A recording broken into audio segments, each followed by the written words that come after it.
तो welcome back बच्चों। Last video में हमने स्केलर ट्रिपल प्रोडक्ट के बारे में पढ़ा, उसके ज्योमेट्रिकल मीनिंग को देखा, उसकी प्रॉपर्टीज समझी। अब आइए बारी है उस पे क्वेश्चंस करने की। ठीक है, तो चलिए सबसे पहले क्वेश्चन लेते हैं। क्वेश्चन ये है हमारे पास कि लेट अस से हमारे पास एक वेक्टर दिया हुआ है आर, जिसको हमने लिखा है x times of a cross b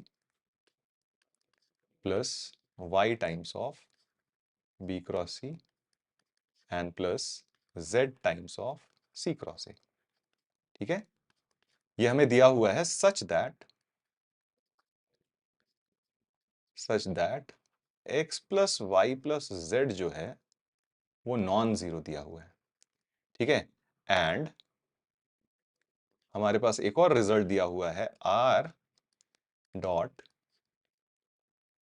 a plus B plus C, box नहीं है ये, r dot a plus B plus C, ये वैल्यू हमें दी हुई है is equal to x plus Y plus Z. तो हमें निकालना है then find value of box of ABC. Box of ABC की वैल्यू निकालनी है हमें। ठीक है, तो आइए सॉल्व करते हैं इसको। तो देखिए हमें आर दिया हुआ है, आर दिया हुआ है, R is equal to X A cross B, है ना, plus Y times of B cross C and plus Z times of C cross A. देखिए कहीं ना कहीं अब हम समझते हैं कि हमें निकालना क्या है। हमें निकालना है बॉक्स ऑफ एबीसी, तो कहीं ना कहीं से हमें बॉक्स ऑफ एबीसी जनरेट करना पड़ेगा। तो आइए जनरेट करते हैं। तो कैसे, मैं क्या करता हूं, इसमें ए से डॉट प्रोडक्ट ले लेता हूं। तो ये क्या हो जाएगा, आर डॉट ए। अच्छा, ए से डॉट प्रोडक्ट लीजिएगा तो ये ए क्रॉस बी डॉट ए क्या हो जाएगा, जीरो, क्योंकि दो एज हो गए आपके पास। और यहां पे हो जाएगा B cross C dot A, तो ये क्या बन जाएगा, box of B C A, जिसको आप box of A B C भी लिख सकते हो, साइक्लिक ऑर्डर है ना। तो box of A B C, और ये वैल्यू भी जीरो हो गई क्योंकि हमारे पास सी क्रॉस ए डॉट ए आ गया, तो दो एज आ गए, बॉक्स की वैल्यू हो गई जीरो। ठीक है, सिमिलरली आप बी के साथ डॉट प्रोडक्ट ले लो, तो ये आर डॉट बी। ठीक है, ये आर डॉट बी, अब बी के साथ डॉट प्रोडक्ट लोगे तो ये वैल्यू जीरो हो जाएगी, ये वैल्यू जीरो हो जाएगी, और ये बन जाएगा C A B. C A B cyclic order में ले लो, अगर आप यहां पे देखो ए बी सी, हमने ये लिया, एक बार ठीक से लिख लेते हैं, ए बी सी, ये इस तरीके से। तो ए B C, B C A और सी ए बी सारे बॉक्स एबीसी को रिप्रेजेंट करते हैं, तो ये बन जाता Z times of box of C A B. अब box of C A B लिखो या फिर बॉक्स ऑफ एबीसी लिखो, एक ही बात है, तो ये हो गया Z times of box of ABC, है ना। और आप फिर इसका सी के साथ डॉट प्रोडक्ट ले लो, तो ये बन जाएगा आर डॉट सी। अब यहां पे ये बन गया x times of box of ABC, और बाकी दोनों वैल्यूज क्या हो जाएंगी, जीरो। और देखिए अब ये जब हमने निकाल लिया, इसका मेन मोटिव क्या था, मतलब ये इसका मोटिवेशन क्या था, ये इन तीन स्टेप्स का मोटिवेशन ये था कि हमें किसी ना किसी तरीके से बॉक्स ऑफ एबीसी जनरेट करना है। और box of ABC A cross B, B cross C, C cross A हमें दिया हुआ है। तो बॉक्स ऑफ एबीसी जनरेट करने के लिए हमें क्या करना पड़ेगा, ए बी और सी से डॉट प्रोडक्ट लेना पड़ेगा, तो ले लिया हमने। फिर नेक्स्ट हमारे पास स्टेप क्वेश्चन में इंफॉर्मेशन दिया हुआ है कि R dot A plus R dot B plus R dot C की वैल्यू हमें पता है, तो यानी इन तीनों को हम ऐड कर देते हैं। ठीक है, इन तीनों को ऐड कर दीजिए, ऐड कर दीजिएगा तो आपके पास क्या बन जाएगा, ये R dot A plus R dot B plus R dot C, R common ले लीजिए क्योंकि डॉट प्रोडक्ट डिस्ट्रीब्यूटिव होता है, तो ये R dot A plus B plus C बन जाएगा। और यहां से बॉक्स ऑफ एबीसी कॉमन आ गया, है ना, बॉक्स ऑफ एबीसी कॉमन आ गया, तो उसको कॉमन बाहर निकाल लेते हैं, और अंदर में हमारे पास क्या बन जाएगा, x plus Y plus z. ठीक है क्या, और ये वैल्यू हमें दी हुई है, this is equal to x plus Y plus Z. तो चलिए इसको वैल्यू में हम सब्सटीट्यूट कर देते हैं, x plus Y plus z is equal to box of ABC times x plus Y plus z अब सिंस हमें क्वेश्चन में ऑलरेडी दिया हुआ है कि x plus Y plus z is not equal to 0, तो ये वैल्यूज हम क्या कर सकते हैं, कैंसिल कर सकते हैं। जैसे ही आप कैंसिल करिएगा आपको अपने बॉक्स प्रोडक्ट की वैल्यू मिल जाएगी, that is box of A B C is equal to 1 and this will be our answer. ठीक है, समझ में आया आपको? ऑलराइट, चलिए सेकंड क्वेश्चन देखते हैं, क्वेश्चन 2। ठीक है, क्वेश्चन 2 ये है कि find values of x and y for which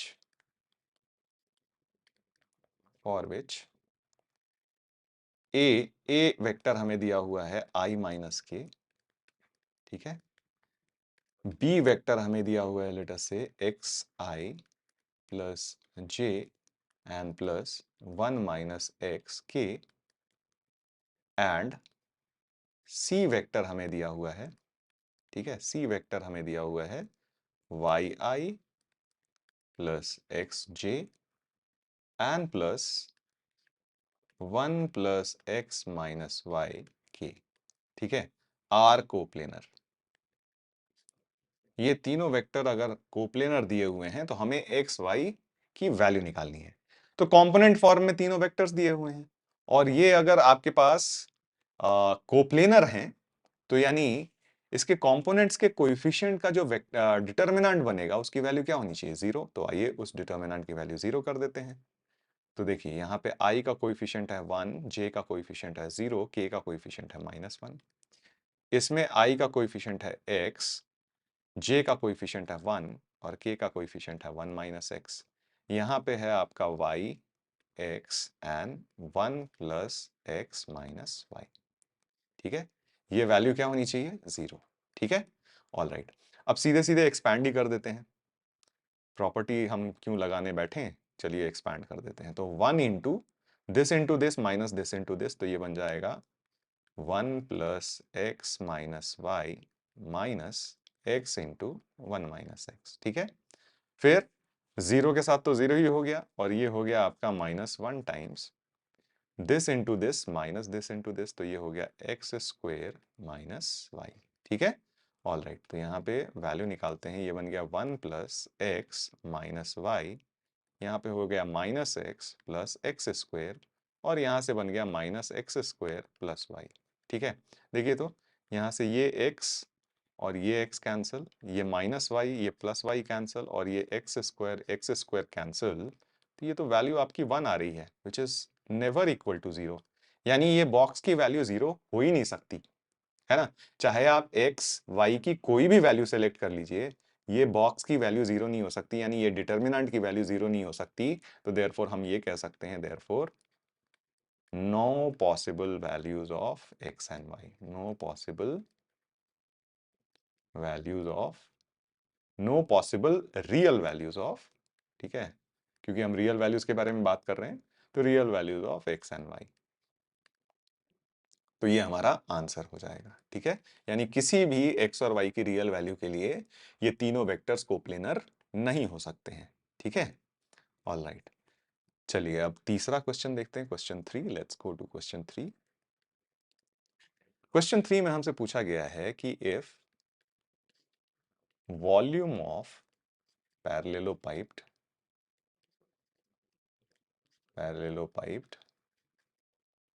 whose coterminous edges are whose coterminous edges are, मान लेते हैं A है, जो कंपोनेंट फॉर्म में हमें दिया हुआ है I plus J plus N के, है ना। वेक्टर B है जो कंपोनेंट फॉर्म में हमें दिया हुआ है 2I plus 4J minus N k. ठीक है, एंड देन अगला वेक्टर हमें C दिया हुआ है, let us say I plus NJ n plus 3 k, जहां पे हमें क्वेश्चन में ये प्रोवाइडेड है कि n की value greater than equal to 0 है। ठीक है, और ये हमें दिया हुआ है कि इज 158 क्यूबिक यूनिट्स। ठीक है, तो then value of then value of n is equal to क्या हो जाएगा? ठीक है, तो वॉल्यूम ऑफ पैरेललोपाइप जिसके कोटर्मिनस एजेस आपको पता हैं, ये हमें पता है कि ये और कुछ नहीं बॉक्स ऑफ एबीसी हो जाएगा। तो आपको क्वेश्चन में दिया हुआ है कि बॉक्स ऑफ एबीसी, ठीक है, वॉल्यूम है तो एब्सोल्यूट वैल्यू की बात करेंगे क्योंकि बॉक्स आपका नेगेटिव भी आ सकता है। तो absolute value of this is 158, ठीक है, और ये कंपोनेंट फॉर्म में बेसिकली हम डिटर्मिनेंट के फॉर्म में लिख सकते हैं। तो ये 1 1 n, यहां हो जाएगा 2 4 minus n, and here you have 1 n and 3, ठीक है। तो चलिए इसको एक्सपैंड ही कर लेते हैं सीधे सीधे। तो ये क्या हो जाएगा 1 इंटू ये हो जाएगा 12 प्लस एन स्क्वेयर, तो 12 प्लस एन स्क्वेयर है ना, माइनस 1 इंटू ये बन जाएगा 6 प्लस एन, तो 6 plus n plus n into ये बन जाएगा 2n माइनस 4, तो 2n माइनस 4 है ना। ये वैल्यू हमें 158 दी हुई है।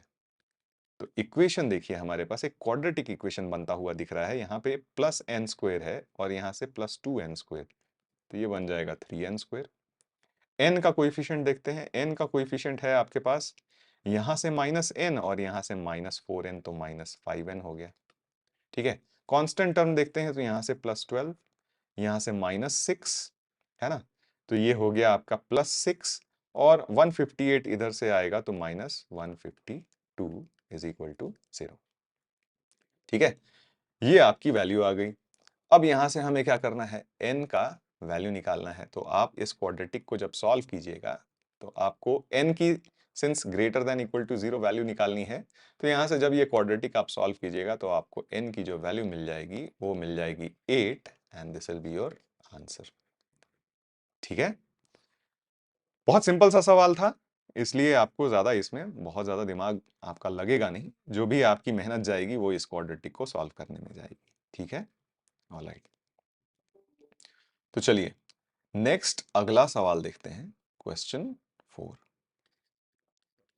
सो क्वेश्चन 4 में दिया हुआ है कि आपके पास बॉक्स ऑफ एबीसी ये दिया हुआ है नॉन जीरो है, this value is not equal to 0, ठीक है, एंड लैम्डा एक रियल वैल्यू दी हुई है, lambda is a real value. तो आपको निकालना है then value of lambda for which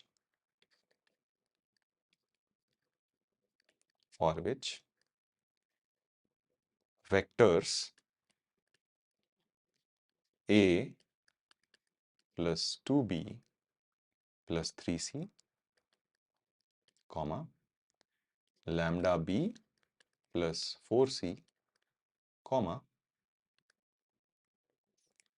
2 lambda minus 1 times c are coplanar।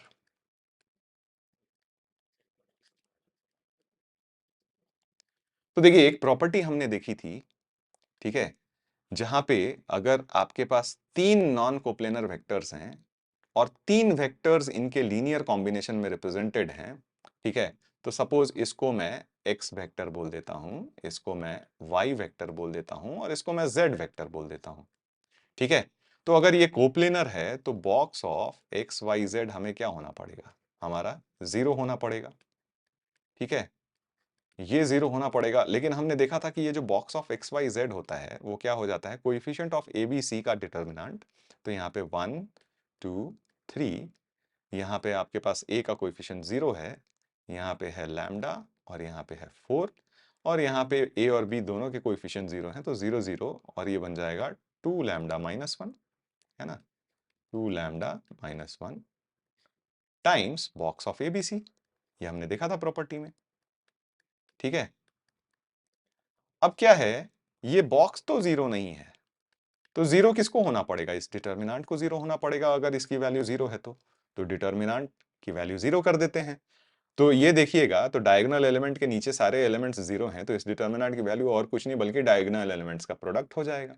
तो डायगोनल एलिमेंट्स का प्रोडक्ट निकाल लेते हैं, तो ये लैम्डा इंटू 2 लैम्डा माइनस 1 हो गया, और इसकी वैल्यू हमें क्या करनी है 0, यानी यहां से आपको जो लैम्डा की वैल्यू मिल जाएगी 0.5।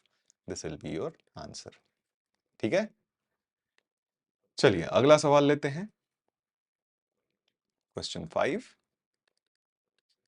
फिफ्थ क्वेश्चन है आपके पास, number of distinct values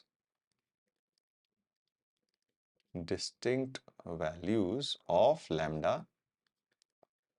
lambda for which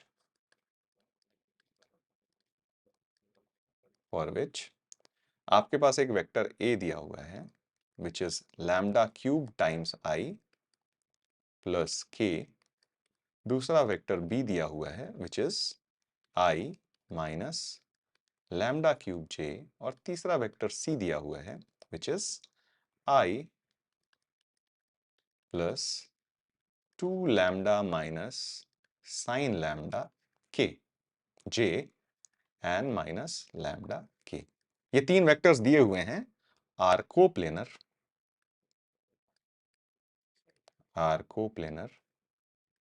is equal to क्या होगा? ठीक है, number of distinct values of lambda निकालनी है। तो तीन वेक्टर्स दिए हुए हैं, कोप्लेनर है, बॉक्स प्रोडक्ट क्या करना है? जीरो। बॉक्स प्रोडक्ट करेंगे जीरो तो यानी कोएफिशिएंट्स का डिटर्मिनेंट जो होगा वो जीरो करना पड़ेगा। तो चलिए, ए में आई का कोएफिशिएंट है लैम्डा क्यूब, जे का कोएफिशिएंट है जीरो, के का कोएफिशिएंट है वन। बी में आई का कोएफिशिएंट है वन, जे का कोएफिशिएंट है माइनस लैम्डा क्यूब, के का कोएफिशिएंट है जीरो। सी में आई का कोएफिशिएंट है वन, जे का कोएफिशिएंट है two lambda minus sine lambda, और के का कोएफिशिएंट है माइनस लैम्डा। ठीक है, इस वैल्यू को हमें जीरो करना होगा। तो देखिए, इसमें एक जीरो दिख रहा है तो मैं क्या करता हूँ, कॉलम थ्री के अबाउट इसको एक्सपैंड कर देता हूँ। तो कॉलम थ्री के अबाउट एक्सपैंड करिएगा तो वन इंटू ये हो जाएगा this into this minus this into this, तो ये बन गया two lambda minus sine lambda, ठीक है, and plus lambda cube. Zero के साथ वाला जीरो हो गया और माइनस लैम्डा टाइम्स, फिर आपके पास हो जाएगा this into this minus this into this, तो ये बन जाएगा plus lambda to the power 6 is equal to 0। ठीक है, अब इसको सिंप्लीफाई करते हैं, तो सिंप्लीफाई करेंगे तो ये बन जाएगा two lambda minus sine lambda plus lambda cube and minus lambda to the power 7 is equal to 0। ठीक है, इनफैक्ट ये minus lambda to the power 6 होगा तो ये plus lambda to the power 7 बन गया। ठीक है, ऑल राइट। अच्छा, एक काम करते हैं, साइन लैम्डा को उधर लेते जाते हैं, तो यहाँ पे आपके पास एक्सप्रेशन बन जाएगा lambda to the power 7 plus lambda cube plus two lambda is equal to sine lambda. अब आपको ये निकालना है कि लैम्डा की ऐसी कितनी पॉसिबल वैल्यू होगी जिसके लिए ये इक्वेशन ट्रू होगा, है ना? तो एक काम करते हैं, लैम्डा से डिवाइड कर देते हैं। लैम्डा से डिवाइड कर दीजिएगा तो ये lambda to the power 6 plus lambda square plus 2 हो जाएगा is equal to sine lambda upon lambda हो जाएगा। अच्छा, ये बात हम जानते हैं कि साइन एक्स जो होता है this is always less than x for all x greater than 0। किसी भी पॉजिटिव वैल्यू ऑफ एक्स के लिए साइन एक्स हमेशा एक्स से छोटा होता है ना? तो यानी ये जो वैल्यू होगी, ये वैल्यू कभी भी होगी तो ये हमेशा लेस देन वन होगी, वन से बड़ी तो हो ही नहीं सकती। और ये जो वैल्यू होगी ये हमेशा greater than equal to two होगी, क्योंकि ये भी इवन पावर ऑफ लैम्डा है, ये भी इवन पावर ऑफ लैम्डा है। तो यानी इसकी मिनिमम वैल्यू जीरो, इसकी मिनिमम वैल्यू जीरो, तो ओवरऑल इस एक्सप्रेशन की तो मिनिमम वैल्यू टू होगी। और ये साइन लैम्डा बाई लैम्डा हमारे पास हमेशा क्या होता है, वन से छोटा होता है, यानी ये इक्वालिटी तो कभी ट्रू हो ही नहीं सकती। तो हम लोग ये कह सकते हैं कि since LHS cannot be equal to RHS for any value of lambda, any value of lambda, so therefore no real solution। इस इक्वेशन का कोई भी रियल सॉल्यूशन नहीं होगा। ठीक है, ऑल राइट। चलिए, नेक्स्ट हम क्वेश्चन 6 देखते हैं। Let's talk about question 6।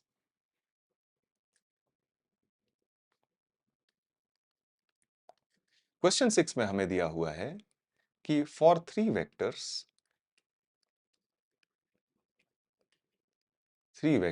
A B C where box of ABC is equal to let us say 10 दिया हुआ है ना? For three vectors ABC where box of ABC is equal to 10, then find values of values of, पहला है, पहला मैं करूंगा, बाकी के 2 क्वेश्चन और दूंगा मैं, वो आपको करना है। ठीक है, तो फर्स्ट है हमारे पास box of a minus B, b minus C and c minus A. ठीक है, दूसरा सवाल, ये सेकंड अलग से सवाल है ना, ये है हमारे पास 2a minus B, 2b minus C and 2c minus A. ठीक है, इसकी वैल्यू निकालनी है। और तीसरा सवाल इसी में है a plus B minus 2c, a plus B minus 2c, b plus C minus 2a and c plus a minus 2b। ठीक है, इनकी वैल्यूज निकालनी है। इसकी वैल्यू क्या होगी, इसकी वैल्यू क्या होगी और इसकी वैल्यू क्या होगी। ठीक है, पहला वाला मैं करके बताता हूं, बाकी के दोनों आपको खुद से ट्राई करने हैं। ठीक है, तो फर्स्ट हमें निकालना है box of a minus B, B minus C, C minus A. सीधे सीधे, हम ज्यादा इसमें दिमाग लगाएंगे नहीं। ठीक है, हम क्या करेंगे, जो स्टैंडर्ड डेफिनेशन होता है इसका, यानी a माइनस बी डॉट, ये बन जाएगा b माइनस सी क्रॉस c माइनस ए, है ना। अब ये देखिए क्या हो जाएगा हमारे पास, ये बन गया a माइनस बी डॉट, ये बन जाएगा b क्रॉस सी, है ना, b cross C minus b cross A, फिर c क्रॉस c हो गया 0 and plus c cross A. ठीक है, फिर a के साथ डॉट प्रोडक्ट ले रहे हैं, तो a dot b cross c box of A B C बन गया, box of A B C. a dot b cross a 0 हो जाएगा, a dot c cross a 0 हो जाएगा, b dot b cross c 0 हो जाएगा, b dot b cross a 0 हो जाएगा, और b dot b c cross a आपके पास minus of b c a हो गया। अच्छा, हमें पता है कि ABC is equal to box of ABC is equal to box of BCA होता है, तो ये वैल्यू हमारी क्या हो गई, 0। तो ये हमने आंसर निकाल लिया, बाकी के 2 आपको निकालने हैं। ठीक है, आप कोशिश जरूर कीजिएगा, फाइनल आंसर तक जरूर पहुंचिएगा। ठीक है, चलिए अगला एक और सवाल लेते हैं, क्वेश्चन 7।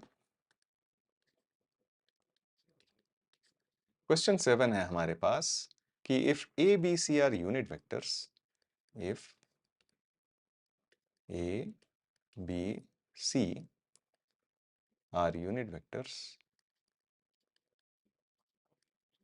ठीक है, सच दैट, ये जेई में पूछा हुआ सवाल है, angle between them is 60 degrees. ठीक है, देन फाइंड वैल्यू ऑफ, इसमें भी मैं 2 सवाल लेता हूं, पहला है box of A B C, और दूसरा सवाल है if A cross B plus B cross C is equal to p times of a plus q times of b plus r times of c, then value of p square plus 2q square plus r square upon q square कितना होगा। ठीक है, तो ये 2 सवाल आपके पास हैं, आइए एक एक करके सॉल्व करते हैं। तो हमें ये दे दिया गया कि एबीसी यूनिट वेक्टर्स हैं और तीनों के बीच में आपस में एंगल कितना है, 60 डिग्रीज है। तो हम ये बात जानते हैं, देखिए अब ये वाला प्रॉपर्टी हमें काम आ जाएगा कि A box of A B C का होल स्क्वायर जो होता है वो हो जाता है डिटर्मिनेंट ऑफ ए डॉट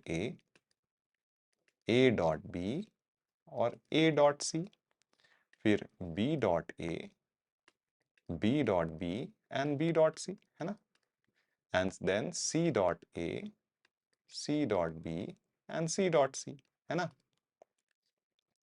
ये होता है। अब ए बी सी तो खुद यूनिट वेक्टर्स हैं, तो ए डॉट ए क्या हो गया हमारे पास 1,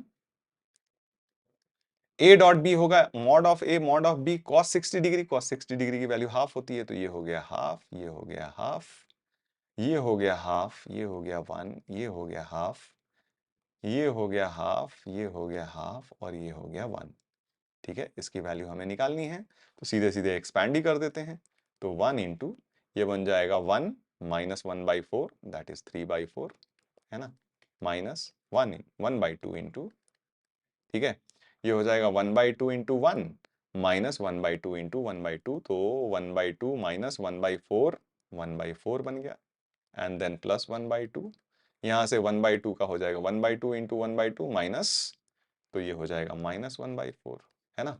तो ये बन गया हमारे पास 3/4, यहाँ पे बन गया -1/8, -1/8 that is -1/4, so this becomes 1/2।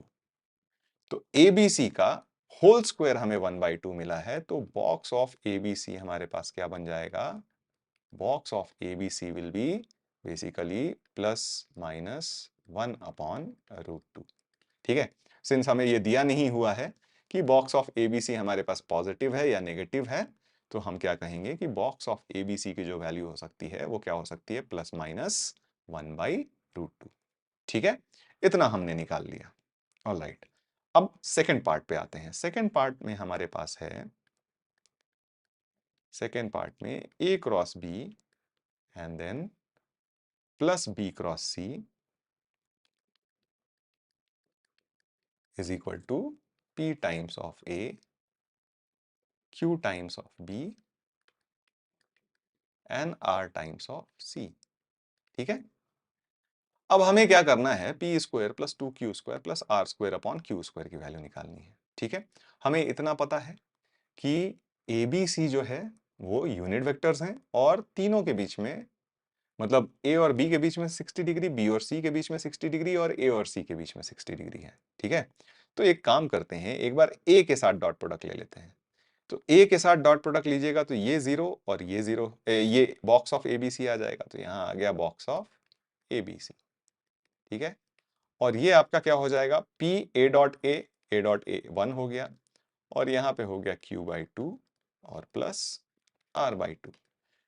B के साथ डॉट प्रोडक्ट लीजिएगा तो दोनों वैल्यू 0 हो जाएंगी, तो यहाँ पे 0 इज इक्वल टू ये बन जाएगा P/2 plus Q and plus R/2, correct. And then आप अगर C के साथ डॉट प्रोडक्ट लीजिएगा तो ये बॉक्स ऑफ ABC बनेगा और ये आपका 0 हो जाएगा, तो यहाँ से आ गया बॉक्स ऑफ ABC, है ना, इज इक्वल टू ये बन जाएगा P/2 plus Q/2 and plus R। अब आपके पास तीन इक्वेशन है ना, और आपको PQR की वैल्यू निकालनी है। ठीक है, और बॉक्स ऑफ ABC आपको पता है, तो लेट अस से बॉक्स ऑफ ABC को मैं 1 ± 1/√2 ना लेकर फॉर द टाइमिंग K ले लेता हूं, जब जरूरत पड़ेगी तो K की वैल्यू हम ±1/2 रख देंगे, है ना।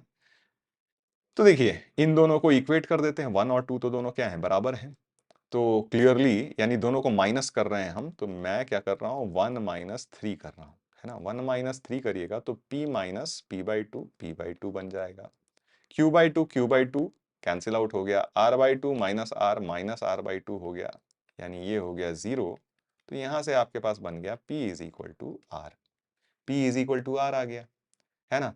तो P is equal to R आ गया, तो यहाँ से अगर आप देखें तो P is equal to R है, तो ये P/2 प्लस R/2 अगर P के फॉर्म में लिखना चाहें तो ये P बन जाएगा, तो देयरफॉर फ्रॉम 2 जो हो जाएगा, from 2 you will have P plus Q is equal to 0। तो यानी यहाँ से Q की जो वैल्यू हो जाएगी वो -P हो जाएगी। अब हमें निकालना क्या था, देखिए ध्यान से, निकालना था P square plus 2Q square plus R square upon Q square. तो ये था P square plus 2Q square plus R square upon Q square, सबको P के फॉर्म में रख देते हैं, तो ये बन गया P स्क्वायर। हमें पता है कि Q is equal to -P है, लेकिन स्क्वायर कर रहे हैं तो ये भी 2P स्क्वायर बन गया। R is equal to P था तो ये भी P स्क्वायर बन गया, और Q is equal to -P था तो अगेन ये P स्क्वायर बन गया। तो यानी यहाँ पे हो गया आपके पास 4P square upon P square, यानी आंसर विल बी 4, यानी बॉक्स ऑफ ABC की यहाँ कोई खास ज़रूरत नहीं पड़ी। So this will be our answer. ठीक है, तो आई होप इन क्वेश्चंस से आपको स्केलर ट्रिपल प्रोडक्ट का एप्लीकेशन समझ में आ गया होगा। ठीक है बच्चों, ये एग्जामिनेशन के लिए काफी मतलब वेक्टर में ये स्केलर ट्रिपल प्रोडक्ट का एक काफी अहम रोल है। काफी सारे मतलब enough number of times examination में जो क्वेश्चन वेक्टर से आए हैं वो स्केलर ट्रिपल प्रोडक्ट ड्रिवन होते हैं। और इनफैक्ट आगे जाके हम सीखेंगे कि वेक्टर इक्वेशन कैसे सॉल्व करते हैं, तो उसमें भी स्केलर ट्रिपल प्रोडक्ट का काफी अच्छा खासा रोल है। तो आप इसको जरूर रिवाइज कीजिए। जो भी क्वेश्चन हमने अभी किए हैं उसको आप वापस से खुद से सॉल्व जरूर कीजिए। ठीक है, तो नेक्स्ट वीडियो में हम लोग मिलेंगे। नेक्स्ट वीडियो में हम पढ़ाई करेंगे वेक्टर ट्रिपल प्रोडक्ट की। ठीक है, तब तक बच्चों पढ़ते रहिए, मेहनत करते रहिए और इस चैनल को जितना से जितना ज्यादा आप दोस्तों के बीच में प्रमोट कर सकें, अपने दोस्तों को बता सकें जो इसकी हेल्प से अपना मैथमेटिक्स थोड़ा सुधार सकें, तो आप जरूर बताइए क्योंकि इस चैनल को उसकी बहुत जरूरत है। ठीक है, तो ऑलराइट दोस्तों, मिलते हैं नेक्स्ट वीडियो में। Thank you.